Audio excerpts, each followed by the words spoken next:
मेरे पिताजी मेरे साथ बैठे हैं और 96 की एज है और इनका एक ज़बरदस्त एक्सपीरियंस है बाबा नीम करोली महाराज जी से मिलने का, जो इनके जीवन के हर उस पहलू से जुड़ा है जिसमें जीवन में इंसान सोचता है कि मैं क्या करूँगा आगे बढ़ के और मेरा जॉब कैसे मुझे मिलेगा।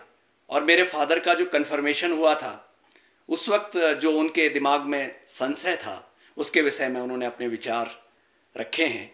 तो आप इस वीडियो को देखिएगा, आपको शायद अच्छा लगे।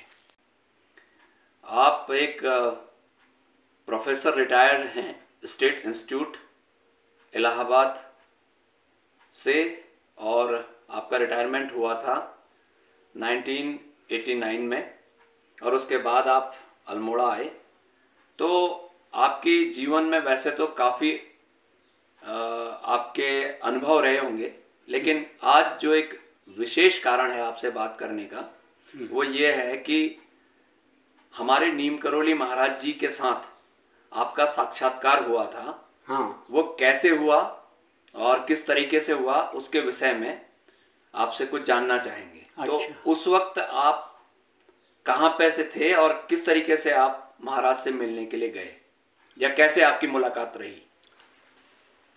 मुझे ऐसा याद आता है कि हमारा अपॉइंटमेंट पब्लिक सर्विस कमीशन से सिलेक्शन होके डिपार्टमेंट के द्वारा जुलाई 1957 में हुआ था। अच्छा। इसके बाद हमें करीब 3-4 वर्ष के बाद फिर बुलाया गया। अच्छा। सिलेक्शन के यानी कंफर्मेशन वगैरह के लिए। वहाँ पहुँचने पर अच्छा। मैं अपने रिश्तेदार मनोहर लाल शाह जगाती के घर मुलाकात करने गया था। अच्छा। जब वहाँ मैंने उनकी बहू से और पत्नी से बातचीत की तो उन्होंने मुझे बताया, आज नीम करोली बाबा हमारे घर आए हैं, वो ऊपर के मंजिल में बैठे हैं, आप उनके दर्शन कर लीजिए। अच्छा। तो मैं सीधे ऊपर की मंजिल में गया और बाबा जी के सामने प्रणाम करके बैठ गया। फिर मैंने उनसे प्रश्न किया, महाराज हमारा यहाँ पे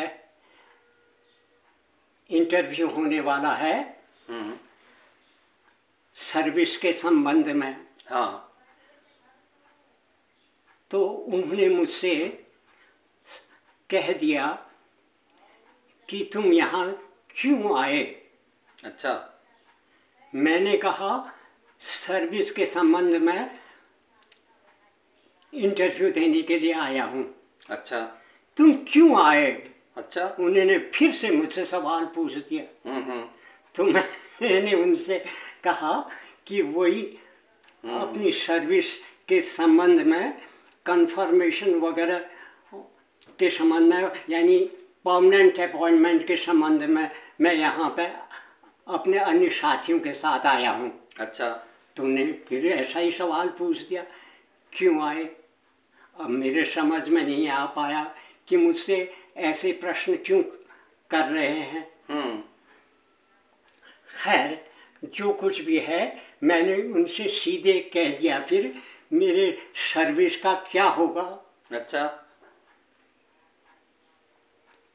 उन्होंने मुझसे कहा, भगवान ने जिसे जन्म दिया है उसे खाना भी दिया है। हाँ। बस इतना कहा। हाँ। तो फिर मैं संतुष्ट हो गया, क्योंकि मेरे प्रश्न का जो उत्तर था उन्होंने दे दिया। अच्छा।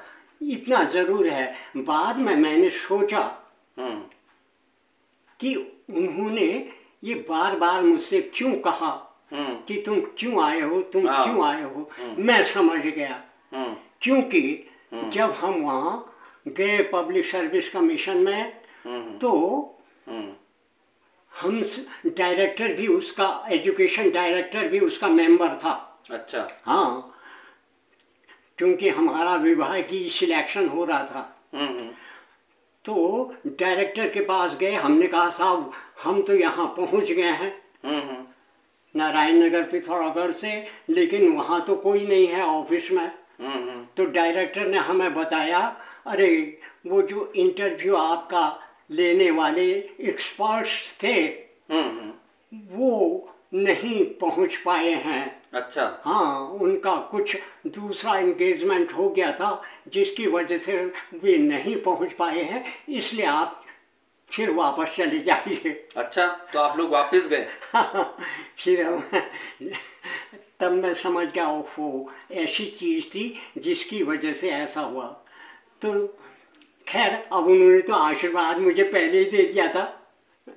महाराज जब उठे उस दिन, जिस दिन मेरी उनसे बातचीत हुई, उठ करके उन्होंने ज़रूर, सीढ़ियाँ थी नीचे के मंजिल में पहुँचने के लिए, तो इसलिए एक हाथ अपना ये दाहिना हाथ मेरे इस बाएं कंधे पर रखा और दूसरा हाथ दूसरे व्यक्ति के कंधे पर रखा, और इस तरह से वो सीढ़ियों से नीचे उतर के डीएम की शायद कार थी वहाँ पे, उसमें बैठे वहाँ तक हमें सौभाग्य प्राप्त हुआ।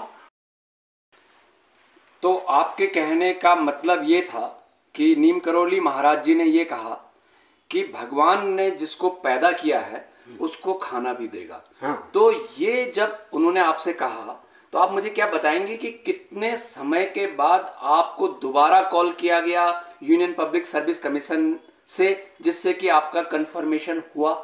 दोबारा हमें मार्च 1961 में बुलाया गया। मतलब 1 महीने बाद? हाँ। अच्छा। और तभी फिर उस इंटरव्यू के बाद हमें कंफर्म कर दिया गया। वाह, तो मतलब महाराज जी की बात बिल्कुल सही हुई। हाँ। कि जिस वक्त पहली बार आप गए थे तो आप क्यों आए हो, और जब बाद में आपको भगवान ने जिसको पैदा किया है उसको खाना भी देगा तो फिर वो आप कंफर्म भी हो गए। हाँ। वाह, महाराज की बड़ी कृपा है। जय गुरुदेव, जय महाराज।